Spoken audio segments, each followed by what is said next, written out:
Assalamu alaikum class, how are you all? I hope you all are doing good at home. May this video finds you in the best of health and spirits. So, हम लोगों का आज last lecture है ये first quarter test से पहले ये last है। आज हम लोग ओवरऑल जितना भी हमारा सिलेबस है उसको फर्स्ट क्वार्टर टेस्ट का उसको रिवाइज़ करेंगे, जो कल टॉपिक रहेगा तो उसको भी रिवाइज़ करेंगे, ठीक है। तो आप लोगों ने कल हम लोगों ने स्टार्ट किया था बूलियन अलजेब्रा। बूलियन अलजेब्रा हमारे पास क्या होता है, एक बुलियन प्रोपोजिशन एक ऐसे प्रोपोजिशन एक ऐसा सेंटेंस है जो एक टाइम पे या तो ट्रू हो सकता है या फॉल्स हो सकता है। अब इसके लिए कुछ हमारे पास सेंटेंसेस है कि someone from our school can join Pakistani cricket team, कि वो या तो ज्वाइन कर सकता है या नहीं कर सकता। एक ऐसे सेंटेंस जो एक टाइम पे ट्रू या फॉल्स हो सके क्या कहलाएगा, boolean proposition. I will get A+ grade in board exams, I want to excel in mathematics. तो इन सब में क्या है कि या तो हम कर सकते हैं या नहीं कर सकते, ठीक है। अब इस तरह के sentences how are you, close the door, ये ना तो ट्रू हैं ना फॉल्स हैं, ठीक है। तो ये सेंटेंसेस प्रोपोजिशन में कंसिडर नहीं हो सकते।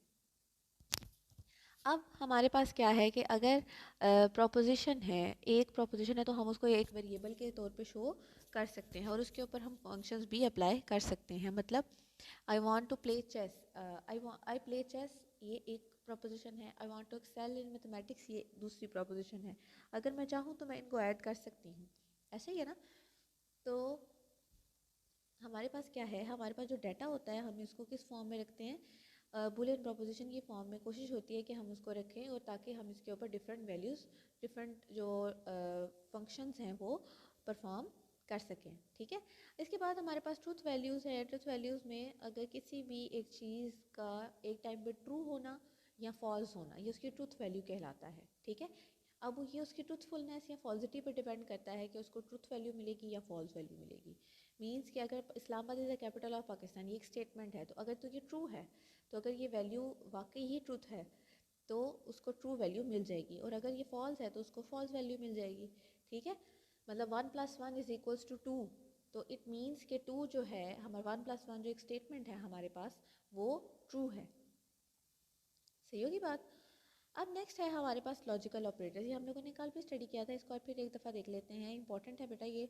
लॉजिकल ऑपरेटर्स एंड और नॉट। लॉजिकल ऑपरेटर्स में आपके पास क्या है कि आप लोग क्या करते हैं, इसको तीन तरह के ऑपरेटर्स हैं। दो आपके पास अगर प्रोपोजिशन है तो आप उनके ऊपर ये फंक्शंस अप्लाई कर सकते हैं, ये ऑपरेटर्स आप अप्लाई कर सकते हैं, एंड और नॉट,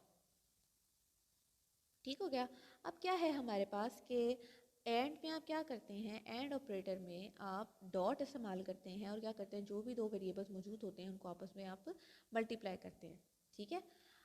और ऑपरेटर में क्या है कि दोनों में से कोई एक भी ट्रू हो तो आपका काम चल जाता है, ठीक है। जैसे टुडे इज़ मंडे और आई एम इन स्कूल, ठीक है। अब नॉट ऑपरेटर में क्या है, टुडे इज़ मंडे एंड, तो अगर मैं इस प्रोपोजिशन का नॉट करूँ तो होगा टुडे इज़ नॉट मंडे, ठीक हो गया। ये हम अप्लाई करते हैं। इसके बाद हमारे पास ट्रुथ टेबल था। ट्रुथ टेबल में आपके पास था कि या दो अगर आपके पास वेरिएबल्स हैं तो उन वेरिएबल के आप कॉम्बिनेशंस कैसे निकालेंगे, ठीक है।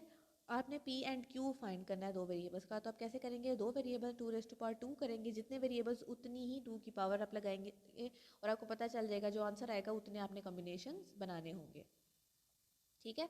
अब 2 = 4 होता है, तो हमारे पास जो टेबल 2.9 है ये बता रहा है कि P एंड Q हमारे पास क्या है, ठीक है। पहले P अगर 4 हो तो जो आपने पहला वेरिएबल है उसमें 2 ट्रू 2 फॉल्स, और दूसरा वेरिएबल ट्रू फॉल्स और ट्रू फॉल्स, और फिर ऐसे आपने P एंड Q निकालना है। True true false, true true true, true false false, दोनों में ट्रू और फॉल्स। इसको आप ऐसे देख लें कि ट्रू जो है वो 1 को रिप्रेजेंट कर रहा है और फॉल्स जो है वो 0 को रिप्रेजेंट कर रहा है, तो 1 0 0 0 1 0 0 0 0, ठीक हो गया। इसके बाद नेक्स्ट है हमारे पास और ऑपरेटर। और ऑपरेटर में भी आपने कॉम्बिनेशन ऐसे ही ड्रॉ करने हैं लेकिन फंक्शन डिफरेंट होगा। P और Q, ट्रू ट्रू ट्रू, तीनों में से दोनों में से अगर कोई एक भी ट्रू होगा तो ट्रू हो जाएगा। इसमें आप प्लस करते हैं, ठीक है। 1+1 आप करते हैं तो 1+1 1 ही होगा यहाँ पर। ट्रू प्लस ट्रू ट्रू आएगा, true plus false true, false true true, false false false, ठीक है। और नॉट P में चूंकि एक ही वेरिएबल है, एक का ही नॉट बनाना होता है हमने, तो TF, तो अगर ट्रू है तो फॉल्स, फॉल्स है तो ट्रू, ठीक है। अब नेक्स्ट हमारे पास ये वाला जो आपके पास टॉपिक है कॉम्प्लेक्स बुलियन एक्सप्रेशन। ये मैंने क्लास में बहुत ज़्यादा प्रिपरेशन करवाई थी बेटा। ये जो एग्जांपल है ये मोस्ट इंपॉर्टेंट है, इसको भी आपने प्रैक्टिस करने के दो अगर आपके पास इकट्ठे आ जाए तो आप क्या करेंगे, जो पहले आ रहा है अंदर ब्रेसिस में है पहले उसको सॉल्व करेंगे, फिर बाहर वाले को सॉल्व करेंगे और ऐसे आंसर निकाल लेंगे। ये लॉज आपके सिलेबस का पार्ट नहीं है। इसके बाद लॉजिकल ऑपरेशंस हैं। लॉजिकल एक्सप्रेशंस में आप क्या करेंगे, लॉजिकल एक्सप्रेशन में दो या दो से ज़्यादा आपके पास अगर ऑपरेटर्स हों तो जो ब्रेसिस के अंदर पहले लिखा पहले उसको सॉल्व करेंगे और उसके बाद बाहर वाले को। ठीक है, जैसे अभी इसमें कुछ एक जानने वाली बात है कि अगर किसी निगेशन के ऊपर दोबारा निगेशन लगा दी जाए या नॉट ऑपरेटर लगा दिया जाए तो वो पॉजिटिव हो जाता है। ठीक है, तो अब इसका छोटा सा राउंड अप ले लेते हैं कि इस चैप्टर में हमने क्या सीखा कि बाइनरी लैंग्वेज जो है वो कंसिस्ट करती है जीरोज़ एंड वंस के ऊपर, और ओनली बाइनरी को लैंग्वेज को ही कंप्यूटर सिर्फ बाइनरी लैंग्वेज को ही अंडरस्टैंड कर सकता है। Decimal system has base 10 and it uses 10 digits from 0 to 1।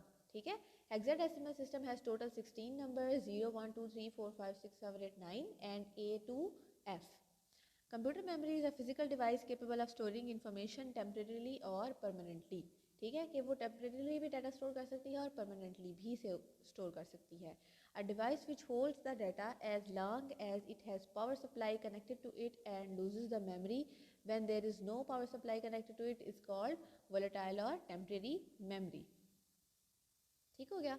A device which holds the data as long as it has power supply connected to it and loses the memory when there is no power supply connected to it, it is called volatile memory or volatile or temporary memory. A device which can hold data even if it is not connected to any power source is called non-volatile or permanent memory.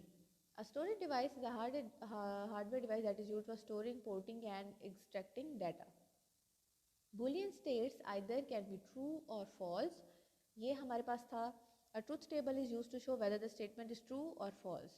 अब ये Boolean loss थे, ये हमारे syllabus का part नहीं थे। Multiple choice question है, ये मैं आपको करवा चुकी हूँ क्लास में।